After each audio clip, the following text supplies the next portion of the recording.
اور بعض دفعہ یہ دیکھا گیا ہے کہ ایک شخص کا ایگزیما دور کیا گیا مقامی طور پر دوائیں لگا کر، تو اس کو یا ہے فیور ہو گیا یا اس کو دمے کی تکلیف ایسی ہوئی کہ پھر وہ پیچھا نہیں چھوڑتی تھی۔ بعض دفعہ یہ بھی دیکھا گیا ہے کہ ایگزیمے کا علاج بے احتیاطی سے کیا گیا تو ذیابیطس ہو گئی۔ بعض صورتوں میں انتڑیوں کی گہری بیماریاں اور مستقل بیماریاں لاحق ہو گئیں۔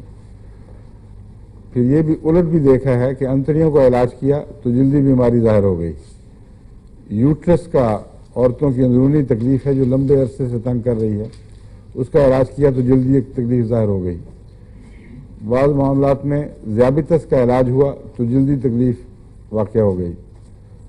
ہماری ساس آپا امت السلام مرحومہ کو ذیابیطس کی بڑی پرانی تکلیف تھی۔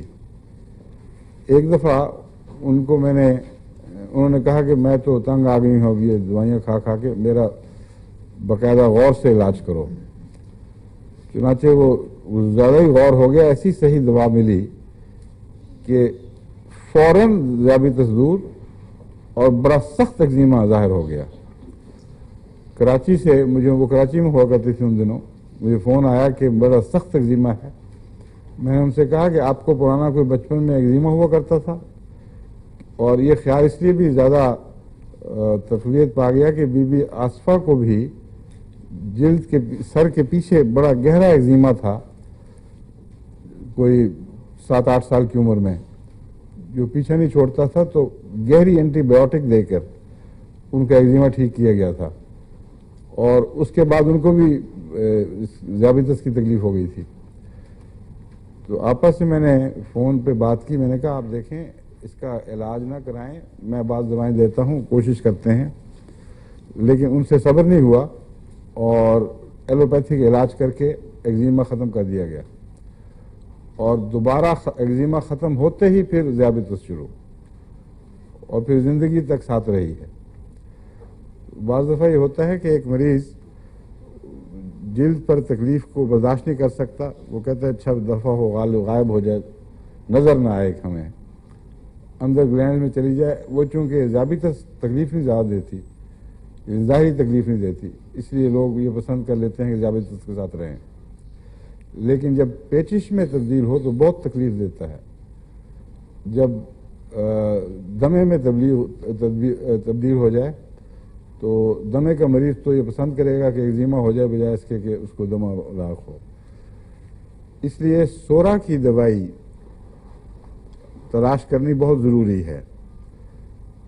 جہاں بھی آپ کو دمہ ملے یا کورائزہ کی وہ قسم جو دائمی ہو جائے، نزلہ عارضی تو ہر ایک کو ہو جاتا ہے، کل بھی میں نے بیان کیا تھا، ایک مریض ہمیشہ نزلے کا منتظر ہی بیٹھا رہتا ہے، ذرا سی کوئی ہوا میں تبدیلی آئے تو اس نے چھینکیں لینی شروع کر دیں، یا اس کو ہے فیور ہو، تو اس کے لیے اصل علاج کا وقت وہ ہے جب وقتی بیماری دور ہو جائے۔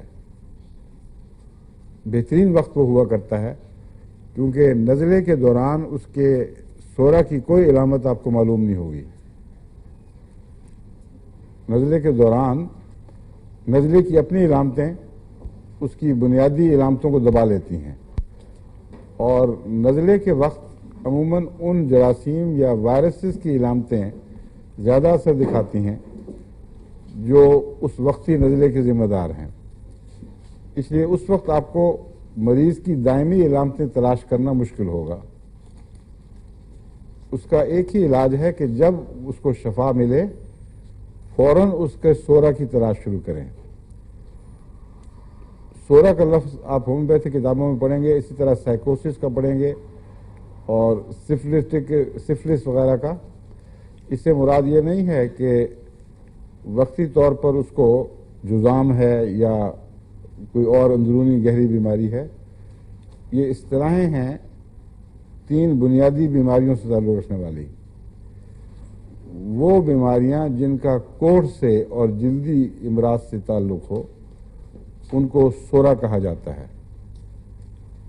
کہا یہ جاتا ہے ہومیوپیتھی میں کہ اگر کسی زمانے میں اس خاندان میں بعض گہری جلدی بیماریاں پائی گئیں اور وہ ٹھیک بھی ہو گئی ہوں تو ایسی ٹھیک نہیں ہوئی کہ ان کا اصل علاج ہوا، بلکہ جس کو ہم کہتے ہیں سپریس کر دی گئیں، دبا دی گئیں. تو ہمیشہ کے لیے جسم کے اندر بعض کمزوریاں واقع ہو جاتی ہیں جو نسل بعد نسل منتقل ہوتی رہتی ہیں.